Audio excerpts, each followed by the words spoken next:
Honestly, I'm crying, or I was just crying, because that's what I do on my birthday, especially this one because I turn 30 tomorrow, and that feels so big. And I didn't even think it was going to feel big. I was like, I'm one of those girls. I don't care. I have no timeline. I don't care if I turn 30. It's not going to be a big deal. And then I realized it's starting to where I have to say that I'm in my 30s, and that actually is crippling to me.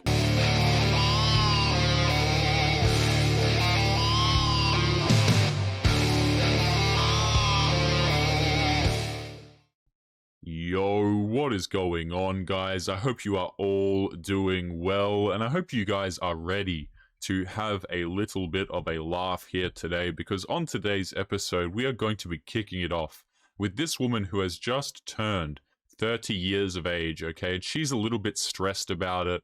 I'm going to assume, primarily because she doesn't have a man, but we'll find that out too. But she's hit 30, and this is a prime example here of why a lot of men are turning away from dating, okay? Even a girl who, this is not a bad-looking girl by any stretch, okay? But even, these women are just coming out here. They're getting on TikTok, and they're showing some fantastic examples of why men are not interested in dating anymore, and why dudes are not really interested in being chivalrous anymore. Okay, romance is something that's going out the window. Chivalry is something that's going out the window. Marriages, are kind of going out the window these days too. So let's answer some of these questions and take a listen to what this woman has to tell us and what she has learned throughout her 20s as she goes into 30 years of age. Honestly, I'm crying, or I was just crying, because that's what I do on my birthday, especially this one because I turn 30 tomorrow, and that feels so big. And I didn't even think it was going to feel big. I was like, I'm one of those girls. I don't care. I have no timeline. I don't care if I turn 30. It's not going to be a big deal. And then I realized it's starting to where I have to say that I'm in my 30s, and that actually is crippling to me. Okay, so let's talk about this, right? She's reached 30 years of age, and up until this point, it's all been, I don't care. I'm a boss babe. I'm a queen. I don't have any timeline. Okay, I don't have to do anything. I don't have to rush, right? I don't have to have a family. I don't have to be traditional. But this is what happens when you hold that view, okay? You can hold views as long as you want. But when reality kicks you in the backside and says, hey, you're probably not going to be able to have kids if you put this off much further. Or men are, not going to really want to date you. They're not really looking for you to be the mother of their kids anymore. That's when we wind up in these situations, okay? A lot of women, they have this anxiety of reaching 30, and the anxiety comes from fundamentally a place of, you've screwed up, okay? If you're a girl and you're 30 years of age and you have wanted a family or whatever, and you don't have one, you've screwed up, okay? Even if you didn't want one this whole time and now you do want one, you have also screwed up. Okay, because men and women, we're not really the same like this, okay? Men can get, have children way later on, but a lot of women, you start to have kids into your 30s and things, they get a bit dangerous, okay, for you and for the child. But now we're starting to regret some things. Or are we? Okay, so let's take a listen to some of her advice going back throughout her 20s. And this is where everything gets told, okay? To me. So here's a list of shit that I learned, and my only qualifications are that I've lived through my 20s. I moved 5 times, lived in 3 different states, dated a lot of people, had a lot of jobs, started my own business, went back into the corporate world. Like, I've done a lot. Okay, so you know what I heard when I heard this, guys? So she comes along here, she says, listen, I've moved a whole bunch of times, I've had some jobs, I've tried my own business, I went back to having jobs. And what this tells me is that we have failed in both creating a long-term sustainable career. We've failed in our work life, and we have failed in our relationships. I'm not sure if I cut this clip early, but let's run it back and continue here. Just went back into the corporate world. Like, I've done a lot. So here's some stuff that I feel like if you're in your 20s, you should keep in mind. Okay, so we've gone into the corporate world. Didn't achieve much, tried to start her own business, didn't achieve much, have traveled around, and I don't know if she said it just there, but she's also dated a lot of people, which she'll go on to mention. So we've failed in both the career aspect of our life and the family/relationship aspect of our life. Let's keep going. If you're in your 20s, you should keep in mind. Get hurt. Plan to get hurt. Plan to love so fearlessly that getting hurt is 100% inevitable. I think the greatest joy in life is to love so many different kinds of people and to be so open to that. Getting hurt is kind of beautiful because you learn how to set boundaries, you learn how to protect yourself better. Like, get hurt early, learn early, and apply it later. I don't know what else to say other than these women like this are absolutely crazy. And you know what else is crazy? Not having a good skincare routine, which is why today's episode is sponsored by Tiege Hanley. For those of you guys who don't know, Tiege Hanley is a skincare company that helps men start and maintain a skincare routine by uncomplicating the entire process. Personally, I have been using them for a long time, even before they sponsored the channel. They have different systems, but I would suggest starting with their level 1 system, which comes with all of the basic stuff. You get a daily face wash to get rid of all the dirt and grime on your skin. You get a 2 times per week exfoliating scrub to get rid of dead skin. You get an AM moisturizer with SPF 20 to help with sun exposure. And you also get a PM moisturizer so that you stay healthy and hydrated throughout the night. Guys, Tiege Hanley is a great choice for skincare because the entire process is super simple. The box literally comes with an instruction card so that even male feminists could figure out how to use the products. They are the first sponsor that I have ever had on this channel, and for good reason. Not only do I use their stuff myself, but they also have tons of 5-star reviews that you can find on their website in places all over the world, and they are actually capable of helping men with skincare no matter who you are. As a member of Tiege Hanley, guys, you also get a lot of benefits. You get 20% off of the retail price. You get the ability to customize your box. You get deals that nobody else gets. You have the ability to pause or cancel your orders at any time. If you live in the US, you also get free shipping. And guys, because Tiege Hanley is sponsoring today's video, they are offering you a great deal. Just click the first link in the description and you'll get 30% off of your first box. Plus, you get a free gift as well. And as a special bonus, the free gift includes either a stylish dop kit or a high quality dowel. So don't miss out on this deal and click that link to get started today. But back to today's episode. Okay, so this is a huge problem here, right? This is what this woman just said. Let's run it back, okay? Her definition of success in this area of her life is to love as many people as possible. Now, guys, this is not something I, to borrow some woo-woo crazy language with, all right? I don't resonate with this idea of loving everybody. You know, this reminds me of the whole thing like, oh, you have to respect everybody simply because they exist, or they're this, or they're that. No. You respect people who are deserving of respect, okay? If you want to go out there and love a whole bunch of people, that's cool, but steer clear of, you're not relationship material. You're not wife material. If you want to go out there and love 30 other dudes, and then on your 31st guy, you love him too, and you want him to marry you, you are out of your damn mind, my friend. You are out of your mind. Hurt is 100% inevitable. I think the greatest joy in life is to love so many different kinds of people and to be so open to that. Can you guys imagine, right, if you have a wife, okay, this woman is your wife, and she tells you this. She's like, yeah, looking back throughout my 20s, the whole purpose of it was really just to get hurt and to love as many people as I possibly could. The translation to that is basically I went from bad boy to bad boy. I loved a lot of different men, but don't worry, I love you too. It's like, okay, so let me get it straight. I'm guy lucky number 59. And statistically speaking, if any of you guys are inclined to think about this, right? You're not going to be the last guy. Okay, this is just a simple math problem here, okay? You don't have to be a genius at maths to understand this. If your boyfriend or, your boyfriend number 59, or you're like guy number 59 that she's loved, guess what? There's going to be a number 60. There's going to be a number 61. There's going to be a number 62. And men are not stupid, okay? Right? Men understand this innately. Even if we've got some dummies walking around who don't really understand this, right, and who aren't really up with it and don't understand what's going on, they'll get that sick feeling in their stomach, right? They'll get that sick feeling in their stomach when they're around you, or when you ask them for commitment. They're going to be like, yeah, I don't know about that. Not a good idea to commit to this woman. She's shown that she's a bad investment. Let's keep going.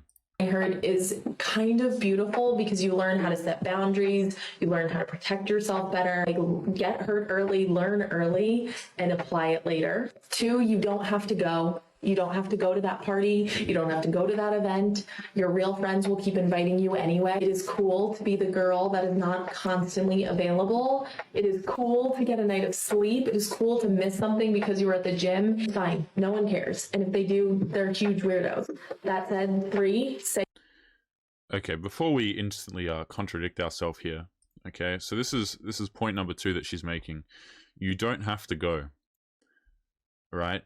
Now, you might think, Taylor, why did it take this woman until she's 30 years of age to understand that you don't have to go to parties? And I have nothing really, I could answer this question, but I'd probably get banned off of YouTube. My language would probably be a little bit too colorful here. But let me just cut to this, okay? If a girl has been partying all throughout her 20s and going to all of these different events, not wife material. Okay, people will try and call men insecure for this, right? Like, we as men, we're supposed to accept that our wives and girlfriends go out clubbing or else we're insecure. Yeah, I don't really count myself as a complete imbecile. So I'm going to say no to that and no thank you, right? And this is what happens when men have boundaries and men have preferences, right? We get shamed. We get told, oh, you're insecure. You got small D energy. I mean, you just pick the insult, right? Pick the shaming language. But this is a girl who's telling you that she has been partying, that she's been having the fun throughout her 20s. Okay, and to which I say, hey, you're more than welcome to make your decisions. You're more than welcome to go out there and party and live your life. But that degenerate crap is not really for me, personally. Okay, and I think it's not for a lot of men either. They don't want to wife up a girl who's like going around and doing all this crap, going out and engaging in all this nightlife and nonsense. But hey, you live your best life, queen. Now let's continue to the part where we instantly contradict ourselves. They're huge weirdos. That said, 3, say yes to crazy things. Say yes to one thing a year that feels absolutely crazy. If you have not screamed yes at something that makes you at least slightly uncomfortable, go do it. Go be. Your mistakes won't kill you, but your regrets absolutely will. No one judges you for what you did in your 20s. For all of suffering. What? I beg your pardon, madam. No one judges you for what you did in your 20s. Yeah, they do. Now, they might not tell you, right? Dudes might not say, hey, I'm not taking you out on a date because I think that you are not date material. They're just going to kind of brush it off, They're not going to say anything about it. They're just going to have their fun with you and they're going to kind of move on. But rest assured, they did judge you. Okay, I'll say this again. Men are not stupid. Right? If you're looking for your husband, you're looking for your Prince Charming, your guy who's going to take you seriously. Rest assured that if he has any level of intelligence, he's going to judge you pretty harshly for what you've done in your past. Okay? And listen to the way she words this, right? She basically just said here that if you're not out and having experiences with those bad boys, then you're going to regret it. And it's better not to regret it. And nobody's going to judge you. This is precisely why, okay, for the 3.5 women who watch this channel, and that number changes often because I just pick a random low number one, right? But for girls who like watch crap like this, women like this give really bad advice, and I'll tell you why. Because they're in a bad situation. If you're a girl and you want a happy relationship and a happy marriage, probably best not to ask a woman who's 30 plus years of age and still single. Relationships are something that are very attainable for girls who are from 18. Girls can get relationships like it's nothing. Okay, hell, a lot of girls start dating before 18. They can have their relationships, their high school sweethearts, whatever.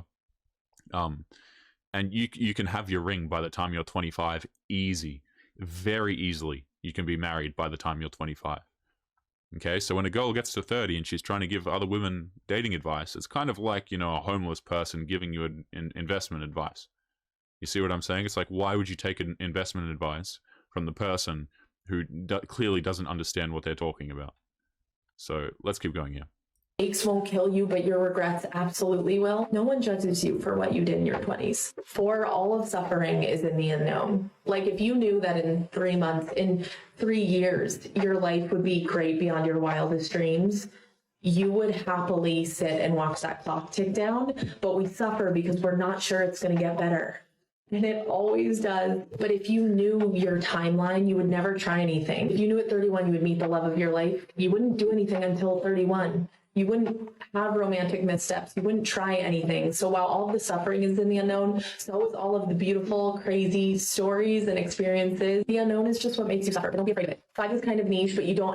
Right. So the idea here is that we need to go through many different men to find the one that fits us. Okay, and this is not something that I agree with.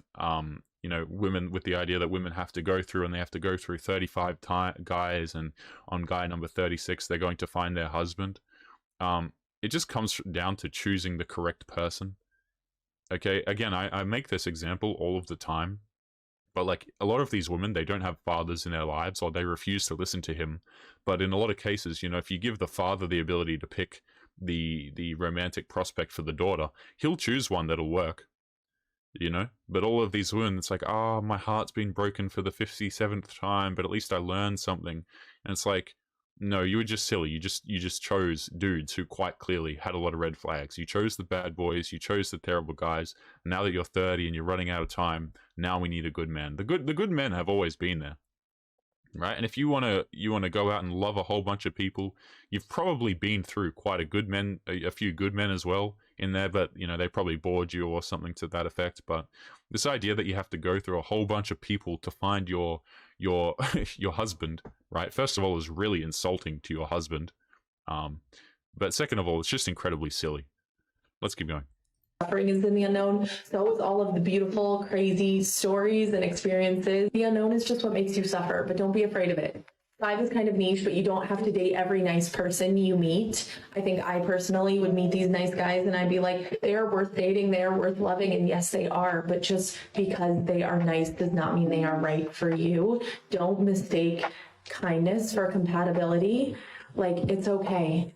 6, love comes in all forms. Platonic love shouldn't come second to romantic love. I know we are hardwired as women to feel like romantic love is the end all be all, but prioritize your friendship. Reach out to them, check in with them, send them just because gifts, just like treat them the way you would treat someone new that you're trying to date.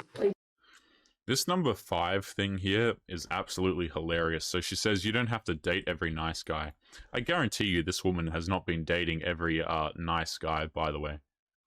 Like, this is absolutely not how this works. She probably dated a few guys, like, she's dating dudes who are decently attractive, who are, like, the thing is, guys, personality is so overrated. I don't care what any of these dating gurus have to say on TikTok about, you know, you have to do all this and get her flowers and all that kind of crap. It's like, you have to be a funny guy, you have to be this, you have to be that. Like, if the girl's physically attractive to you, it's kind of like if you're an awkward guy, right? If you're a really awkward person with not very good social skills, but you're super attractive, you're going to be considered cute. Like, it's going to get spun in a positive way. You see what I'm saying? Like, if you're a guy and you have a negative attribute, maybe you're like rude or something like that, but you're really attractive, she's just going to think that, you know, oh, you've had some rough days, or he's mysterious. You know what I mean? It's just going to get spun into something positive anyway. But this woman's saying that you know, you don't have to date every nice guy. I guarantee you, like, this is just bullcrap here. This is just honestly nonsense. I don't think she's dated a whole lot of nice dudes, and if she has, she probably got bored of them, like she said here, right? She's dated these guys who, in her mind, at least, have been nice, but then there was just no compatibility, guys. Really, you know, that's strange, right? The nice guys, the men who treat you correct, there's just not a lot of compatibility there, i.e. he wasn't attractive enough, right? And this is the problem, right? A lot of these women are addicted to dudes who treat them like crap because they're fun, right? They're entertaining, they're toxic, they get all the emotions going. Okay, but the guy who's nice, the guy who's actually there for her, yeah, he gets a little bit boring, the compatibility gets lost, and you know, he was too nice. I thought he was attractive, but then he cared a bit too much. And this is the problem as well with these women who have been with a whole bunch of dudes, is they can't actually appreciate the niceness. You know, they can't appreciate a guy who genuinely wants to be kind to them, because it's boring, right? If you're like with a girl and she's been with like 30 plus dudes, you know, you get her roses, like what's the point? You see what I'm saying? Like, you're just boring. But let's keep going here. Let's jump into the next point. Oh, goodness, man. Goodness me. How long is this video? Like 4 minutes? Holy. Like, it's okay. Love comes in all forms. Platonic love shouldn't come second to romantic love. Your friendship. Reach out to them, check in with them, send them just because gifts. Just like treat them the way you would treat someone new that you're trying to date. Platonic female friends are soulmates and they can make you feel so good and so whole. Okay, 7. There is no reward for being the one hurting the most. Everyone's going through something that feels hard to them. You're going through something so hard, and that doesn't mean that you shouldn't be so proud of yourself for getting to where you are despite all of that pain, but don't let that pain make you emotionally elitist. You don't get an award for being the loudest about your pain. Okay, I'm losing brain cells, guys, so I'm just going to answer one more point here, and then we're shutting the video off before it becomes irreparable. So let's take a listen here. This is something funny I've seen on a lot of videos as well. You know, platonic female friends are soulmates. And this is a woman who, I'm pretty sure she's single at the age of 30. She's still out here dating. I'm just going to let it play while I talk here for a moment. These platonic female friendships that you have, the amount of times that I have seen women sabotage other women's relationships because they're jealous of her being happy is absolutely astounding. Like, I covered a video recently where a woman got a divorce, and, you know, a good portion of the time her friend was in her ear pushing her to get the divorce. Or like, you'll see a happy relationship going on with a man and a woman, and then there's that jealous like female friend in the back corner who'll be like, yeah, but you know, let's just go out to the club and let's go party, and she'll always try and push the boundaries of the relationship. So what I'm saying is, if this woman is 30 plus years of age and she's still single, chances are your friends are not necessarily your friends, especially if they're out there partying, encouraging you to go clubbing, and you know, helping you make your dating decisions. I don't really think that these people are your friends. Like, I've always heard people say, man, I have like lots of friends and my friend circle is so big, but I'm kind of the belief that if you're someone who has a lot of friends, you don't really have a lot of friends. You basically just have a lot of liability. But guys, we are going to be leaving today's episode there. As always, remember to leave your thoughts and your comments. Make sure you take care of yourselves, and I'll be seeing you all in the next episode when my brain cells have recuperated.